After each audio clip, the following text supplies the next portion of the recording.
Today's podcast is sponsored by Key and Kin. Are you planning a visit for family or friends? Skip the hassle and book with Key and Kin, Beaver County's top short-term rental provider. Their hand-picked Airbnb properties offer modern finishes, warm personal touches, and exceptional service. From a single night to a few weeks, unlock a perfect stay in Beaver County and beyond with Key and Kin.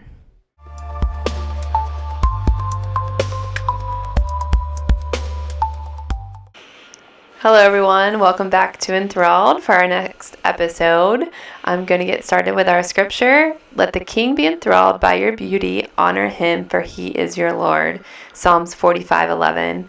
So today I have, I guess, my best friend on here, I would say, Kevin. Hope so, yeah. All right, let's go. That's what we're going to talk about today. We're still in our friendship series, and I've had a lot of my friends on, and I wanted to talk today about having your spouse be your best friend.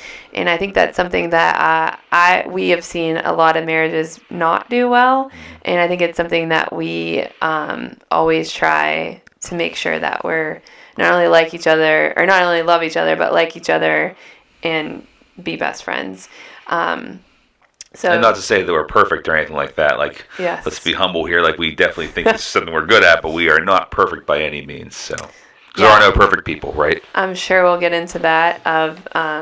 Hopefully, give you guys some tips, but also explain what we don't do well, because, like you said, there's many things I'm sure we don't do well either. Mm-hmm. But to start us off, I thought I was going to read a couple scriptures that I found on friendship. And it's the first one is in Ecclesiastes 4:12. Though one may be overpoured, two can defend themselves. A cord of three strands cannot be broken. And I know Jen and I brought that up a couple weeks ago. And I know you hear that a lot in marriage. And in our instance, it is marriage. But we even talked about it in a godly friendship, how you need to have two people, but make sure that God's at the center. That is a great scripture to think of as friendship. Another one was Mark 10:8-9. The two will become one flesh. Therefore, what God has joined together, let no man separate. Here again, you hear that a lot at marriage or at weddings. And the last one, James 1:19. Everyone should be quick to listen, slow to speak, and slow to become angry. So that one's a more challenging one. Mine is definitely, it's hard for me to be slow to speak. Maybe Kev might be more slow to be, harder for him to slow to get angry. But so those were some scriptures I found. Do you know any on the top of your head that you wanted to? I mean, those are really pretty good ones about that. I mean, like the slow to speak and slow to anger. I try to advocate that to our kids, and sometimes I don't really practice that very well. I sometimes will lose my cool a little bit. So slow to anger, rich in love. I think that's just the biggest thing. So, yeah. Well, my first question that I had, and I'm going to read it, and then both of us can answer it. Mm-hmm. When you hear the phrase "best friends with your spouse," what would you say that means to you? It means that you have an open and honest relationship, that you can be clear and transparent, and although sometimes for me especially, because we talked before about how I'm a words of affirmation type person. Sometimes me hearing criticism, I sometimes will take it the wrong way, but really it's just on my own fault. I really should just take it as opportunities to get better, right? I think just being best friends is knowing that you love one another, that really you're for one another. Like it's not a competition, right? It's not about, hey, I'm trying to bring you down and I'm better than you. It's nothing like that. It's about we love one another and we are challenging one another to be better. But again, that and also just being good friends and being able to share times together and share date nights together. I think that's even one thing that we will probably talk about here is that I think we do that pretty well. I know a lot of people are like, oh, we hadn't had a date in 3 years. Like, oh my, what? Are you crazy? How do you guys live? Like, do you guys even like sleep in the same bed or what? Like, this is crazy. Some might not. Some might not, right? Because Lara told me yesterday when she gets married, she is not sleeping with her husband. That's funny. I was like, well, that might change. Takes two to tango, right? So, yeah. She said she's living here forever and her husband's going to have to live here in a separate bed. Well, she can't get married till she's 35, right? No problem. Yeah. Well, the one thing I think I would add to that is Yes, I agree with what you're saying, but I think in marriage, the thing I think about is, friends you can upset and maybe they won't be your friend. Or even I talked about in the family series with Chelsea was that your friends can just come and go, but your family doesn't. But that's even a deeper connection, because even family could go, but with your spouse, it's someone that you see every day basically. And so having that confidence and knowing like what I say to you, even though it probably angers you or you could anger me, we know that we'll eventually get over it and we'll talk about it, because I don't usually let you not talk about it. Right.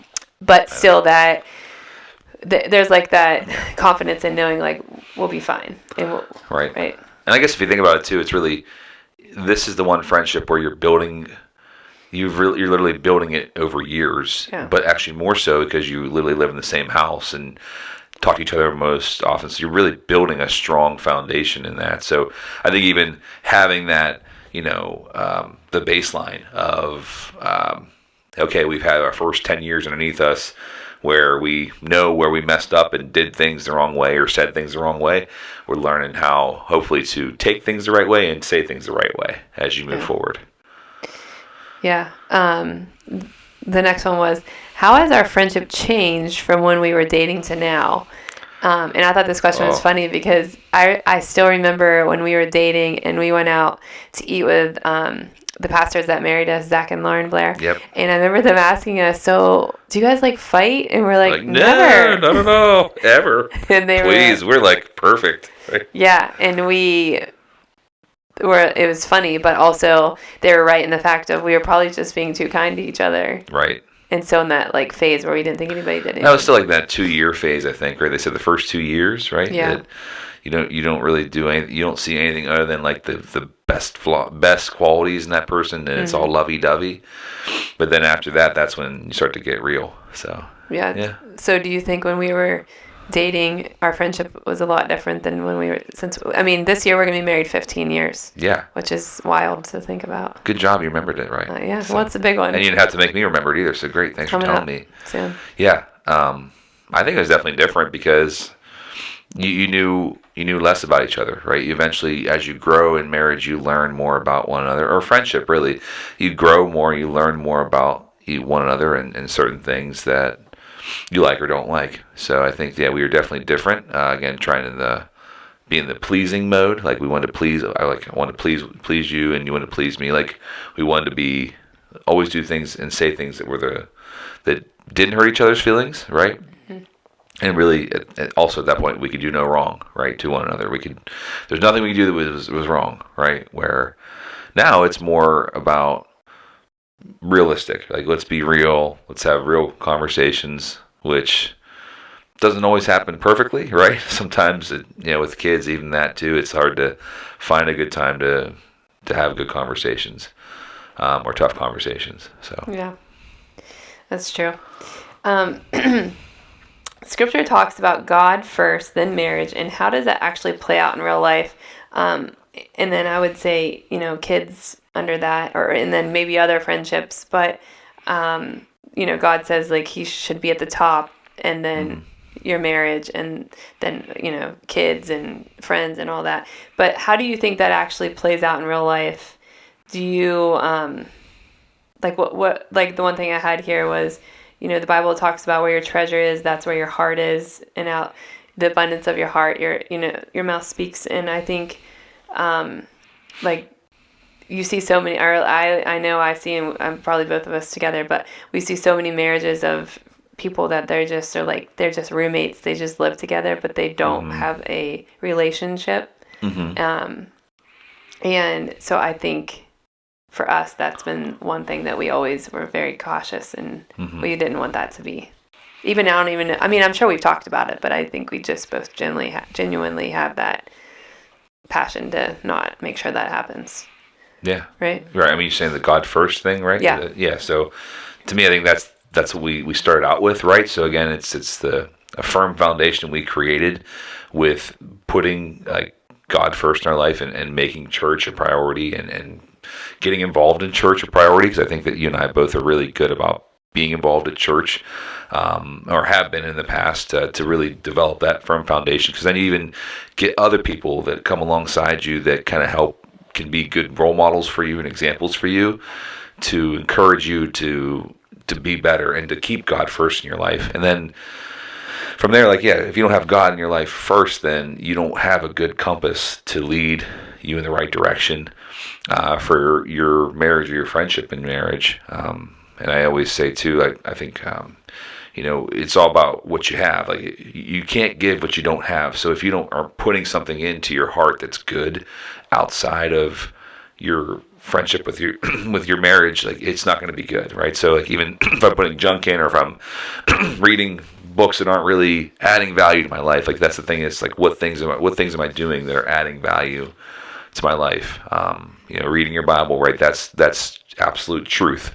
So you're reading that and putting that in your heart, then you can take that and then use that in your everyday life, in your friendship, in your relationship with your spouse, your friendship with your spouse. Mm-hmm. So it's got to be that first, for sure. Yeah, I think one thing that I was thinking about when you're saying that is, one, I don't know how many years, it's been a long time ago, but when we first started leading small groups together, mm-hmm. I think that if I look back, that was something that really helped us, just watching each other lead, mm-hmm. We did many of them together. Yeah. And then from there, we kind of have done separate ones and done some together too. But I think watching you lead was, like, I really like to see that, and I'm mm-hmm. sure it's the same. But just leading and serving together at church mm-hmm. has been very impactful too. Yeah, totally. Yeah. So you're saying I should lead more small groups, and you'll like me a little bit more? Maybe. Yeah. No, actually, no. I mean, I think that's the thing too. I think that even in those seasons of life too, you'll know when you're spiritually dry, or like you can feel it in your heart, like that maybe something's off. I know that even if you listen to the wrong kind of music too long, eventually that'll just seep into your heart and make you not think about God, or mm-hmm. That's why we have to listen to good things. So yeah, junk in equals junk out, right? Yeah, I mean, we preach it to our kids, but I think many adults don't do that well either. Yeah, probably me included sometimes. Yeah. And I think even the small group thing was cool too. Just a side note, I think that's one thing where before we ever led a small group, we're like, oh, we've never done that before, we can't do that. But then we had couples that we were in their groups, and they said, hey, we led this group. The way you guys talked, we think you can lead it too. So we had somebody even encouraging us. Mm-hmm. And our first small group was, I don't know, 3 or 4 couples that were at least 30 years older than us. Totally. And I was just thought of that right now. How can we do this? We have no wisdom at all. Mm-hmm. What do we know? Nothing. It was cool. Right. But yeah, then once we did it naturally, it just flowed, and then the next few times wasn't a big deal at all. Mm-hmm.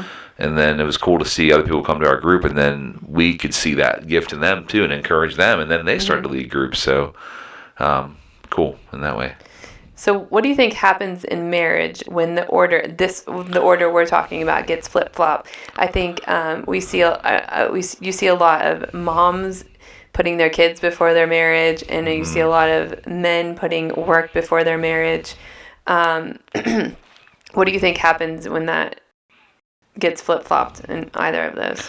Burnout and strife, right? So I think it's definitely burnout in, like, so if you say about the mom that puts her kids first and doesn't put any time for herself, or maybe check her husband up and say, hey, dude, can you watch these kids for 3 seconds so I can actually go do something? Like, that to me, it just turns into burnout, right? Where mom needs time alone and needs time to unwind, and not make her kids and her house her life, right? And same thing too with with the husband, right? That would just say, okay, my career is my number one, or hey, my kid's sports is number one.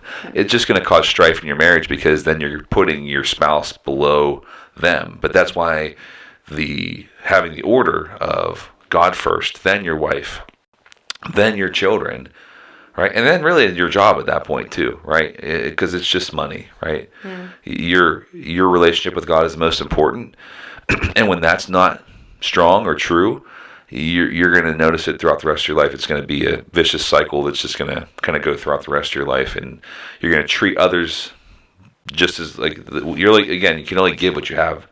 out of your heart, out of the abundance of the heart, the mouth speaks. So whatever you're putting in. So if you're putting in daily reports of you're working with customers and all your life's about your customers and your jobs and your career, well, then that's all you're going to have to talk about. You're not going to have anything about, oh, well, God says this about my life, or he says I should, that I should honor my wife, or I should, love my kids, right? It's not going to be there. Mm. So, yeah. Do you think it's not common in the workplace for men to notice those priorities, right? Oh, totally not. I mean, most people I've worked with in my life they're all about their job, and that's all they do.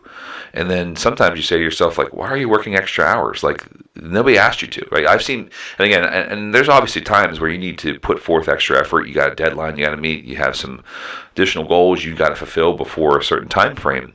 And that's all well and good. But, I mean, there's some people I've met in my life that all they do is just work extra hours. But from what I've seen, nobody's asking them to work extra hours. They're not gaining anything out of it other than that, they've gained a reputation that they work a lot. Mm. And then the thing is, too, the work's still going to be there tomorrow. So, hey, I got all my extra jobs done. Well, you're going to get more work. Mm-hmm. That's the folly of the workplace, is that literally there's always going to be more work to do, no matter what. Well, and I think their identity, just as we're talking about this, women, when they struggle with their identity, is found in their kids and making their kids happy. Or in men, they find their identity in their careers, that they have to be the best of the best, which you should always strive to do, work unto the Lord and do your best, but it doesn't mean that it should be your God, obviously. Right. And in Proverbs it says the diligent will prosper. So if you work hard, you will do well in life. You will be prosperous. But yeah, I think it is that men definitely, that men specifically definitely take their career to this next level, that it's very, very important, and it's like their life. Mm. And I think that that's something recently in my life I've been thinking more about is, when people ask you the question, okay, what do you do?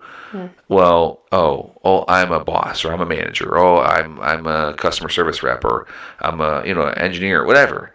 I don't want that to be my response. What do you do? Like, what's your passion? I'm a loving father and a loving husband. Like, that's what I want people to know me by. Mm. Or I'm a good Christian man. I don't want to be known by my career. I don't need to be, right? Because when it comes down to it, it's just money. It's just a job. Yeah, that's a good point.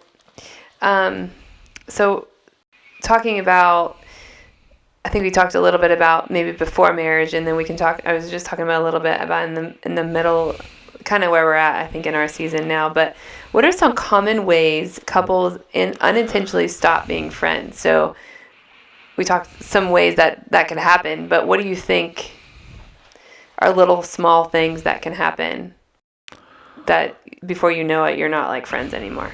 You're still married, and you're still together, but I think the talking about the intentionality. I think we were talking with Jason and Heidi about the intentionality of things. He's very keen on the intentionality. So to be intentional with our time. So when couples aren't being intentional with their time and taking time, like we talked about, at hanging out at nighttime for, even if it's 20 minutes, half hour, talk about our days, or just being intentional about asking one another about specific things or milestones in our life that are important. Or hey, I know you're doing this yesterday. How'd that go? Or hey, I know you had that appointment today with this person. How was that? Like, what happened? Like, just showing that you care. That's one, I think, for sure. Having that time, and I think even just focusing your priorities on other things. Like, it's pretty easy to literally just, especially even as a man, we were talking about before how men and women, their minds are so different. We can just stare off into space. I mean, I could come and watch. I could just turn on like some half movie on TV and watch it all night and just zone out. And it's very easy for people to just go watch TV and say, okay, we're watching TV together. That's acceptable. Like, that's not, right? We need to have time to talk. And maybe sometimes, hey, we watch the news. I know we watch the news, put on the news. We really don't care that much about it. And then we kind of talk a little bit through that. But hey, that's usually just because I want to see if it's going to be sunny. That's all you care about. But yeah, or even just but even just, or binge watching some Netflix series or something is, we're spending time together, but we're really not, But I'd say those are a few things I could think of off the top of my head, and or even just not being present in the house. Okay, I'm always going to be gone, or just spending time away all the time and never like not being aware of your schedule and saying, okay, I'm always going to be gone every time that I'm never be around my kids. Or some men love to golf or whatnot. Hey, let's just go golfing every night of the week. Well, that's not going to be very helpful. Your kids are not going to, they're going to miss you, and your wife's going to say, well, all he cares about is golf, doesn't care about his wife. So, I don't know, just things like that, some examples I could think of. Yeah, What do you got? Those are all good ones. Yeah, what do you got? I think women from a woman's perspective or a mom's perspective, I think the biggest thing that I see all the time is that women just do all the things for their kids, so they don't find times for just their husband. But they always are trying to, make the kids happy, do this, go to every sporting event, or get, have all these play dates or whatever. And number one, they don't take time for themselves. Therefore, if they're always dried up with all of the other things, then the last thing that they have time for is their husband. Yeah. That's probably what I would see the most in women. Yeah. And in my circle of people that I'm with a lot. Well, because you said what are the things that would make that not happen, right? I mean, I think even we talked about just going and hanging out with the wrong people, like toxic people that are just going to say, hey, let's just bash our wives. Man, my old lady, or same thing, like, women can say, oh, yeah, let's bash our husbands. Or I know, like, people say, oh, I would never call you old lady. You're not an old lady to me. You are a beautiful woman to me. You're my beautiful wife, right? I'm never going to call you that, no matter what, right? Because I don't want to ever think of you that way. You're not that way to me, right? I'm getting old. I just turned 40. I know. Well, so I'm no spring chicken myself, right? So, but yeah, I think that side, and I mean, even too, another one I was just thinking about was, it's very simple for men too, like especially like with alcohol, right? Alcohol is another thing too that could just cause you to not have strong judgment or be really present. I know for me, I don't come home every night and drink a beer or anything like that. But people that do, like, that's crazy to me. Like, that's not, you're not there, right? Because if you're catching a buzz or something, like, literally, you're not being the true person you are, right? You're not being focused and available for people. You're just kind of being numb, which, I don't know. I just feel like that's something that probably a lot of men do. They just say, I'd like to drink beer. Well, why? Well, for what? To numb the pain or what? Well, I think, and it goes way deeper than that. It does. They are probably just don't want to deal with what's going on at home or had a hard day at work. Right. So just talking about it, right? Yeah. Well, not all men, but. I'm not saying I'm against drinking or anything 100%, and it's okay if people have drinks, Yeah. Yeah. But I think it's good for seasons to not do that and just make sure you're healthy with it. Yeah. So how do responsibilities work? Parenting stress quietly replace connection. So I like how it says quietly, because I think it can just be one thing. I think you and I try to do, not every week we do this, but we try to on Sundays, usually me, I'll tell you the schedule for the week, because you kind of just go wherever I tell you to as far as where you need to go. But like, we look at the schedule. Okay, Monday I'm doing this, Tuesday this. So we kind of have an idea. So we're not, and there's definitely things that get thrown in there. But I try hard, especially when the kids are home, to not schedule a lot of things in the evenings, because I don't work really. So I try to do all of my hanging out with my friends or whatever during the day. I mean, you can't do that as much because you're working, but I think we try to have an open conversation about what's going to happen for the week, so the random little things don't catch us off guard. Because I think what I see even in some of my friendships with their marriages or whatever is they don't know, okay, their husband's going to be gone 4 days this week because he has to do all of these things, or vice versa, the mom is going to be gone, or they have to go to all these separate sporting events and they never get to see each other. So I think being intentional about what is the most important. We try with our kids, having 3 kids, but they each can pick one sport every now and then gets two thrown in there in each season, but because before you know it, you're gone with them 4 or 5 days a week, so that can be difficult. Right. I mean, but at least with those situations, if we are all going together, that's cool. Yeah. So at least we do things as a family. But yeah. Yeah, I think trying to make everybody, if we can, all go together, even though sometimes the kids get annoyed with that. But it's important to at least be we're doing together it as a family. Yeah. So what are practical ways couples can protect their friendship season after season? So I think from when our kids, obviously when we were, I don't even know, our late 20s, I guess, when we got married, to now we're 40s, all the different seasons of life, what are some ways that you think couples can protect their friendship, not just their marriage, but I would say to actually stay friends throughout all seasons of life? Yeah, like I said, just being intentional with your time and hanging out together, actually making time for one another, and being very intentional with your kids, like that you have sacred places for you to just talk when you need to. Go out on date nights, or we joked about for the longest time, our kids never slept in our bed, right? Mm-hmm. We were always told when we were younger that the bed is for making babies. It's not for babies to sleep in. So, but I'm just saying that. Except now we have a dog. But now we let our dog in our bed, and it's like, okay, she's annoying, but she's actually a good dog. But I'm just saying, having that special time together, like that's how you keep it strong, and having date nights where you go out and you talk about things. That are more important. Not again, and I think going out and actually talking. There's going to always be times you're always going to be talking about your kids, but actually going out and talking about, your lives and what's going on in your lives, or your future. What things do you want to do? What are some of our goals? And I think for me, even like that's things I'm not as good about. As more we talked about, more of a go with the flow type person.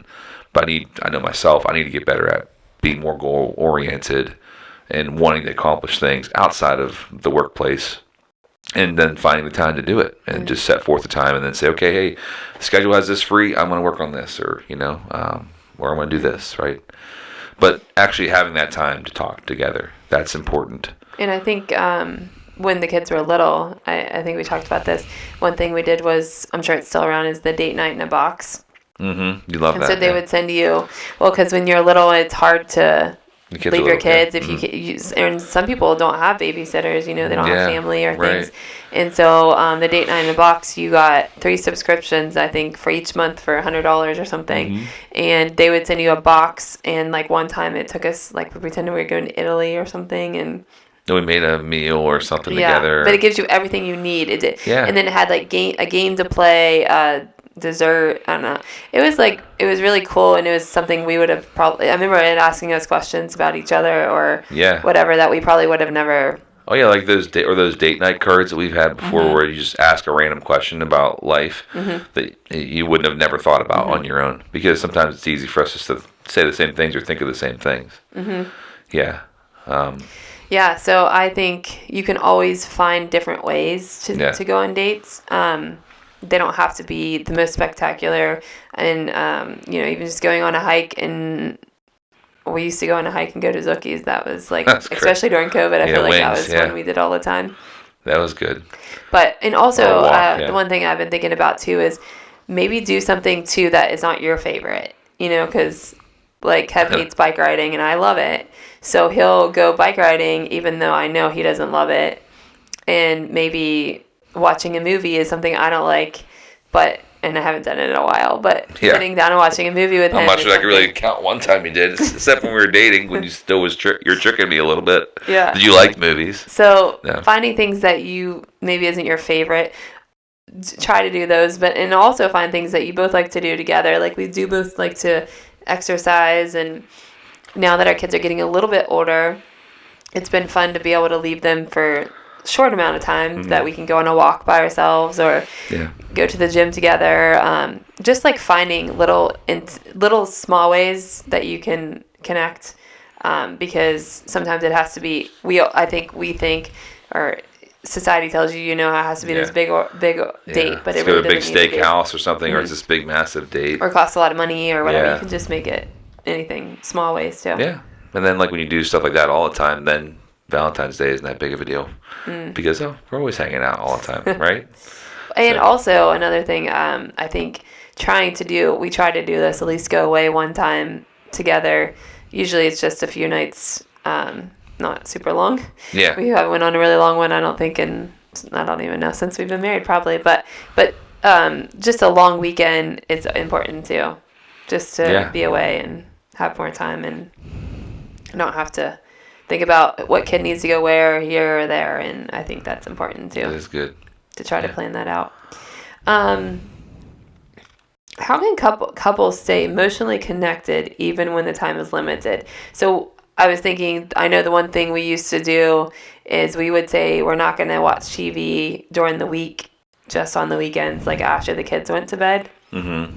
That was a little bit easy for me because I'm not a big TV person, but that was one thing. But I do love to take baths, and so I find myself doing that when the kids go to bed and just, like, I don't know. Yeah. But I mean, even that's saying too, that's me. I know that you like to take the baths and they're fun to you and they're enjoyable. Like that's your detox time from like a relaxing time for the day. Mm-hmm. And for me, like I want to let you have that time. Mm-hmm. I'm not going to sit there in a chair, in an uncomfortable chair, and sit there and listen to you, talk to you while you're in the bath, right? So that's kind of the precedent I made is I'll let you have your bath time. Yeah. I'll hang out down here. I'll watch some TV. That's my unwind time. And then we can get together after that. Well, I think, doing that, but also have some days of the week that those don't happen and just like actually talk. Which there's been some times where you've taken a bath like almost every night. Yeah, so I try to get better at that. Yeah. In the winter, I do more because it's so cold out, and so I think I find myself doing that. But yeah, just finding different ways to connect. And also, I think one thing, and this is probably I'm a little more guilty of this, but it talks about boundaries, and how can you set boundaries to protect your marriage and your friendship, but your marriage really in general, of like phones or relationships or different things outside of like I always joke, I mean, I have a lot of friends, and so I can see how I easily can give all of my time to everybody else but my family. I talked about that in the podcast recently too, but whereas I feel like you have your career and your work, and I'm always like, oh, do you want to hang out with your friend? And you're like, no, not really, I'm fine. Which they're both healthy and unhealthy in a way, but finding that middle ground for both of us is something we both, I think we're getting better at it, or at least I feel like I am trying to be more intentional about it, because I want to have a relationship with my kids and my husband. But is there anything that you could think of, that any other boundaries that people maybe do well or don't do well, or anything that you think to keep them emotionally connected? Mm-hmm. You're saying, I'd say what you said is pretty fair, and I think it's just being aware of that, right? Like you'd said, okay, at one point, if you're it's like, oh, look, this is the fifth night in a row you're hanging out with your friends. I think that maybe you need to have a night where you hang out with us, right? I think that what you said was good. Well, yeah, and I think ultimately, too, if you have a lot of the same goals and same visions in your life, that's helpful, too, because you see a lot of marriages, like you said, maybe they like to golf, the husband likes to golf, and the woman likes to, I don't know, whatever their hobbies are. It's just fine. But when you can find a hobby you like to do together, I think that's great. Or a hobby that you can do as a family is even great. Like I loved, like this past summer we were trying to get the kids to do pickleball, or something that's free and it's easy. You can go, I think also if you can get away from the idea of, okay, it's all right, now you had your time the other night, now it's my time. Like getting away from like a back and forth of it just becoming we're kid watching, right? Mm-hmm. That's where you need not be, because we need to have time present together, and present with the kids, right? So, oh, hey, I golfed the other day. Now I need to go out with my friends. Or like, it shouldn't be like that. It shouldn't be a back and forth, fair, equaled out thing. It should be whatever it needs to be, right? Yeah. can you think of a season in our marriage that we were more like teammates and felt disconnected than maybe? Do you think there was?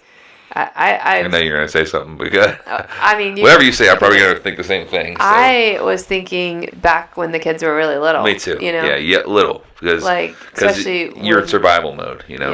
Yeah. When Logan was born, he was a very hard baby, and he was super exhausting, and we probably didn't really know what we were doing either. Right. We sucked at being a parent because we weren't never one before. Yeah, and he didn't sleep, and I was lonely because I was at home by myself with him.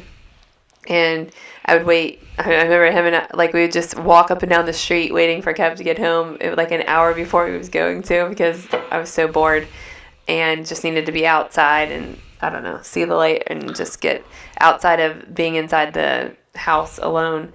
But I think, and then we had more kids and I think when the kids were really little, you almost sometimes felt like, or I would feel like, okay, when he gets home, I have to get out of this house. I'm going to the store or I'm going somewhere. Right. And yeah. But that's a season, I mean, it's needed, right? It was necessary, right? It wasn't fair for you to be home all day and then me just come home, okay, well, keep watching that kid. It's like, no, I should take my burden too. Like, I think even we traded off a little bit, right? So even for me, with the kids, I was always the bather. I bathed the kids, right? Because you fed them, right? You nursed the kids. And you took care of them during the day, but hey, I was the bath guy, and I'd watch them at night or whatever, to give you the time if you needed to go out and whatnot. So yeah, I think that was definitely a time for sure, like when the kids were younger. But now it's nice, like, you know, pretty cool to be able to, you know, go to the pool, right, and just say, okay, see ya. We're gonna be sitting over here doing nothing. Yeah, just only come over if you're like dying or bleeding, you know. And that we don't just stay out. You're good. So what would you speak to couples maybe that would need to rebuild their friendship? Maybe they are coming out of a hard season, whether they have little kids or maybe something, or even, you know, trauma happens in your family, not even maybe in a marriage, but like when my mom passed away, or, you know, when you're going through a hard season. I mean, I talked about that not long ago, about in the year 2021, when all of these things happened. So it wasn't even necessarily a marriage, but it was just like all of this attacks that we felt like were on ourselves, I guess, you know. But anyway, so if they're coming out of a hard season or with little kids, what would you say are some small things they could do to rebuild their friendship? Always just think better of them. Always think positive. Don't look at life as a glass half empty, but a glass half full. And always think that they're for you, even if you really feel like they're not. That's even like biblical, right? The Bible says you should speak things as they should be, not as they are. Yeah. And even for us, like, you know, in the Bible, right? We should be practicing what's called the fruits of the spirits, like peace, joy, kindness, loveness, meekness, gentleness. Like, we should be exuding that in our life so that we can do that with the other. So I think even heard years back, marriage is not 50-50, right? I don't do 50% and you don't do 50% of the work.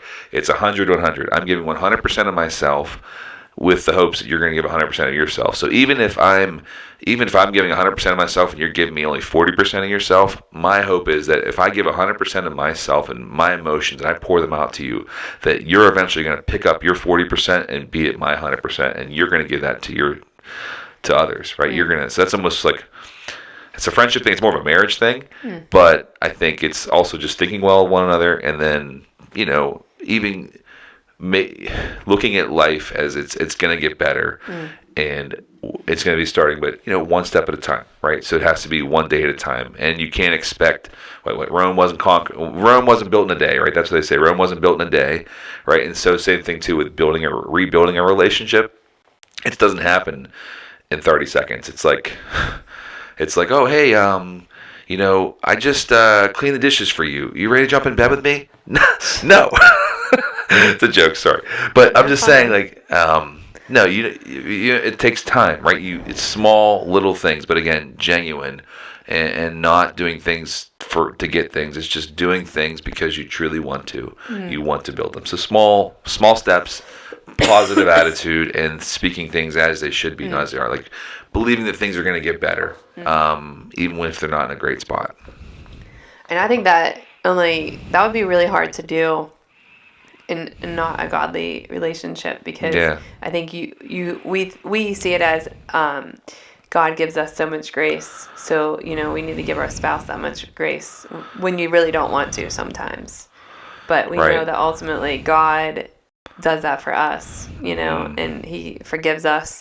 And I think one thing that I would add to that is when you do mess up or screw up or whatever, talk about it. Don't just hold it in, because whether you're a person that can say, oh, that didn't bother me, or I'll just let that go, you can, but it's still building up inside, even though you don't maybe think it is, whether that's in friendship, marriage, parenting, anything.